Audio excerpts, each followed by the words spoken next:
Passageiros com destino a Picos. Embarque no portão 2.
É para Ana e Janete. Passe uma de Aline Barros, tá? Uma terça-feira abençoada para você também. E tudo de bom, viu? Tem mais aqui, Adjan. Pegar aqui. Peraí, deixa eu ver aqui, né? Adjan, atenção. Minha roupa nova, anjo.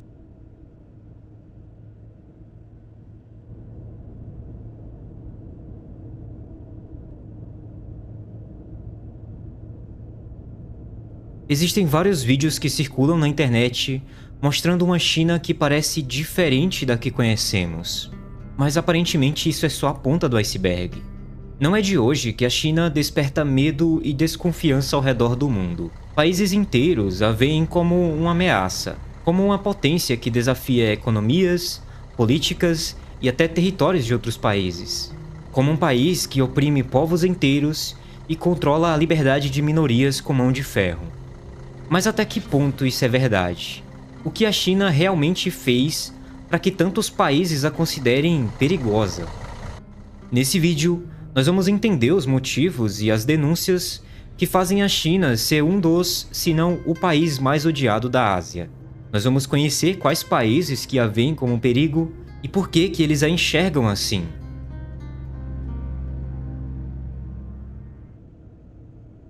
Mas antes de começar o vídeo, eu queria fazer um agradecimento aqui aos novos membros do canal. Se você está aparecendo aqui é porque você se inscreveu aí nessa última semana. Muito obrigado por cada um de vocês que apoia esse trabalho aqui. E considere também se tornar membro aí do canal. Você consegue alguns benefícios a mais e a gente está preparando alguns melhores ainda para vocês. Muito obrigado novamente e bora pro vídeo. Toda essa história e fama da China começa lá por volta dos anos 80. E para você entender o porquê de tantos inimigos, a gente vai precisar voltar lá e ver o que estava acontecendo na época. Durante muito tempo, a China era vista como um grande fracasso.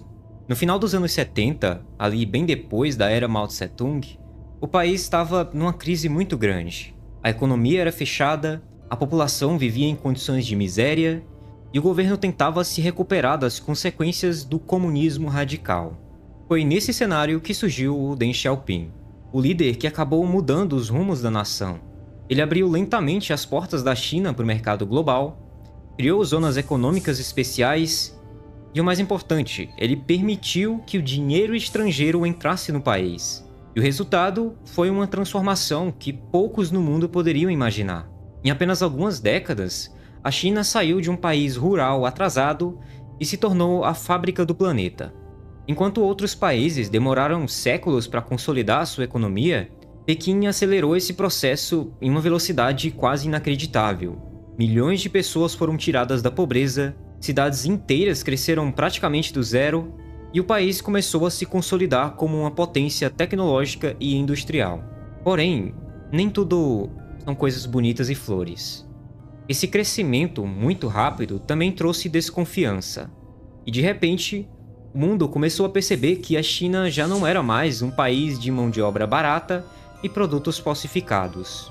Na verdade, ela estava entrando em setores muito estratégicos: telecomunicações, infraestrutura, inteligência artificial e até mesmo a exploração espacial.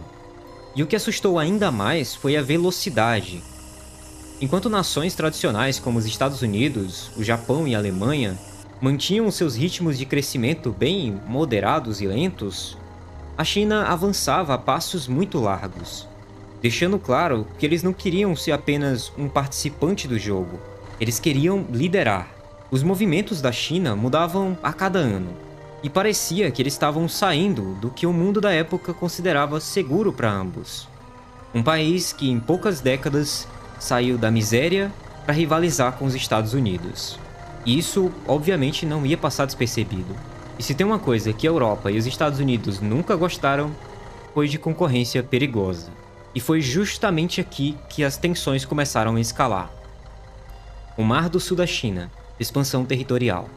A ascensão da China não incomodou apenas pelo crescimento econômico, ou até pela velocidade do mesmo. O que realmente começou a alarmar os países vizinhos e o mundo ocidental foi a forma como Pequim passou a agir no seu entorno, nas regiões ali que circulavam o país. E talvez o exemplo mais claro disso seja o Mar do Sul da China. Essa região, aparentemente distante e esquecida do mapa, é na verdade um dos pontos mais estratégicos do planeta. Por ali passam rotas comerciais que movimentam trilhões de dólares todos os anos. Navios que saem do Japão, da Coreia do Sul e até do Oriente Médio, carregados de petróleos e mercadorias, precisam cruzar essas águas. E além disso, existem estudos que apontam que o fundo desse mar guarda enormes reservas de gás natural e de petróleo. Ou seja, controlar o Mar do Sul da China não é apenas uma questão de orgulho nacional, é você ter poder sobre uma das principais artérias do comércio global. E a China sabia muito bem disso. Ao longo dos anos, Pequim começou a reivindicar praticamente toda a região como parte do seu território histórico, usando um argumento bem antigo chamado de Linha dos 9 Traços, que atravessa o mapa e engloba áreas disputadas por vários outros países. Mas como assim argumento antigo? Então quer dizer que isso vem antes da ascensão da China? Exatamente. As disputas pelo Mar do Sul da China não começaram agora. Lá em 1947, ainda antes da República Popular da China existir, já existia um mapa desenhado por Pequim que marcava a famosa Linha de 9 Traços, que era uma área que englobava praticamente todo o mar. Só que naquela época, esse traçado não assustava ninguém. A China era um país pobre, sem força militar e que não tinha como transformar esse mapa em realidade. O problema é que a partir dos anos 80, o cenário que a gente está assistindo aqui, isso tudo mudou completamente. Com a economia em ascensão e o poder militar crescendo, Pequim começou a olhar para o Mar do Sul com outros olhos. O que antes era apenas um desenho no papel, agora se tornava uma ambição bem possível. E essa ambição não ficou só no papel. A China começou a construir ilhas artificiais, literalmente criando pedaços de terra no meio do mar. E nessas ilhas, ergueu pistas de pouso, portos e até bases militares. E isso, para os países vizinhos, foi um sinal muito claro de expansão. O Vietnã, as Filipinas, Malásia e até a Indonésia se sentiram ameaçados. Esses países não apenas dependem das águas do Mar do Sul para pesca e comércio, como também possuem reivindicações próprias sobre partes da região. E de repente, o que era um espaço compartilhado se transformou em uma arena de disputas, onde a China aparecia cada vez mais como uma potência agressiva que estava, na visão desses países, roubando um território marítimo. Mas essa não é a única controvérsia dessa história. Isso daqui fica ainda mais estranho. Existe um detalhe muito curioso nessa história da linha dos 9 traços. Ela não foi inventada pela China comunista. Ela, na verdade, nasceu em 1947, ainda com um governo nacionalista, que pouco depois seria derrotado e expulso do continente. Esse mesmo governo, inclusive, se refugiou em uma ilha, formou um novo país e continuou dizendo que eles eram a verdadeira China. E essa ilha se chama Taiwan. E se no Mar do Sul da China a disputa já era bem complicada, em Taiwan a situação se tornaria ainda mais problemática. Afinal, para Pequim, Taiwan nunca deixou de ser parte do seu território. Para os Estados Unidos, por outro lado, apoiar Taiwan se tornou uma forma de conter a expansão chinesa. Os americanos entrando na história de novo com seus supostos atos heróicos. E é justamente aqui que a gente entra num dos pontos mais delicados da geopolítica mundial: o destino de Taiwan. Quando a gente fala em Taiwan, a gente está falando de um dos maiores pontos de tensão do século XXI. Mas para entender esse conflito, a gente precisa saber o que aconteceu em 1949, quando a Guerra Civil Chinesa terminou. De um lado estavam os comunistas, liderados por Mao Tse-tung, que tomaram o poder no continente e fundaram a República Popular da China. Do outro lado, os nacionalistas, comandados por Chiang Kai-shek, foram derrotados e fugiram para a ilha de Taiwan. E o resultado? Até hoje, a gente tem duas Chinas. A gigante continental, com mais de 1,4 bilhão de habitantes, reconhecida pela ONU, e a pequena ilha de Taiwan, que sobrevive como uma democracia próspera e altamente tecnológica, mas sem ser reconhecida oficialmente pela maioria dos países. E aqui entra um detalhe bastante importante. Para Pequim, Taiwan não é um país. É apenas uma província rebelde que um dia precisa voltar para o controle da China continental. Só que para Taiwan, essa reunificação significa perder a sua liberdade e a sua democracia. E adivinha quem aparece no meio desse impasse? Como sempre, os Estados Unidos da América. Desde a Guerra Fria, Washington viu em Taiwan uma oportunidade de conter o avanço comunista na Ásia. E hoje em dia, mesmo sem reconhecer oficialmente a ilha como um país, os americanos fornecem armas, tecnologia e apoio político a Taipei. Mas é importante deixar claro aqui, os americanos não fazem isso por altruísmo, nem porque querem defender a liberdade de Taiwan, por amor à democracia. Eles fazem isso porque Taiwan é estratégica. Primeiro porque é uma forma de você barrar a expansão da China. E segundo, porque Taiwan é líder mundial na produção de chips e semicondutores, que são peças essenciais para praticamente tudo que usamos, desde celulares até caças militares. Ou seja, se a China tomasse Taiwan, ela teria em suas mãos não só uma posição geográfica estratégica, mas também o controle de uma das indústrias mais importantes do planeta. E é por isso que essa disputa gera tanto medo. De um lado, a China insiste que Taiwan é parte inseparável do seu território e ameaça com a força se necessário, e do outro, os Estados Unidos juram defender a ilha caso Pequim tente invadi-la. Só que no fim, a verdade é que ninguém aqui é herói. A China age em nome da sua soberania e ambição, e os Estados Unidos agem para proteger os seus interesses estratégicos. O problema é que no meio desse jogo de gigantes, quem corre o risco de pagar o preço é o povo de Taiwan. Mas esse daqui não é nem de longe o único problema que a China enfrenta a nível internacional. Hong Kong, a cidade rebelde. Se o Mar do Sul da China e Taiwan já colocam Pequim contra os seus vizinhos e contra os Estados Unidos, existe ainda um ponto de conflito dentro das próprias fronteiras: Hong Kong. Essa cidade sempre foi diferente do resto da China. Por mais de 150 anos, ela esteve sob o controle britânico, até que em 1997 ela foi devolvida a Pequim. Mas a devolução veio com uma condição: o acordo conhecido como Um País, Dois Sistemas. A ideia era bem simples, pelo menos no papel, né? Hong Kong faria parte da China, mas manteria o seu sistema econômico capitalista, suas liberdades civis e a sua autonomia política por 50 anos até 2047. Isso incluía a liberdade da imprensa, direito a manifestações e até um certo nível de eleições locais, algo que era impensável na China continental. E por muito tempo esse modelo funcionou como uma espécie de vitrine. Hong Kong mostrava ao mundo que era possível a China se abrir para negócios sem abrir mão do controle político. Só que essa vitrine começou a trincar. Com o passar dos anos, Pequim foi aumentando a sua influência sobre a cidade. There is no peace in Hong Kong. E em 2019, tudo isso explodiu. Milhares de pessoas foram às ruas em protestos massivos contra um projeto de lei que permitiria extradições para a China continental. Para os manifestantes, aquilo era o fim da autonomia de Hong Kong. As imagens correram o mundo inteiro. Milhões de chineses marchando pelas ruas, enfrentando a polícia, pedindo mais democracia e menos interferência de Pequim.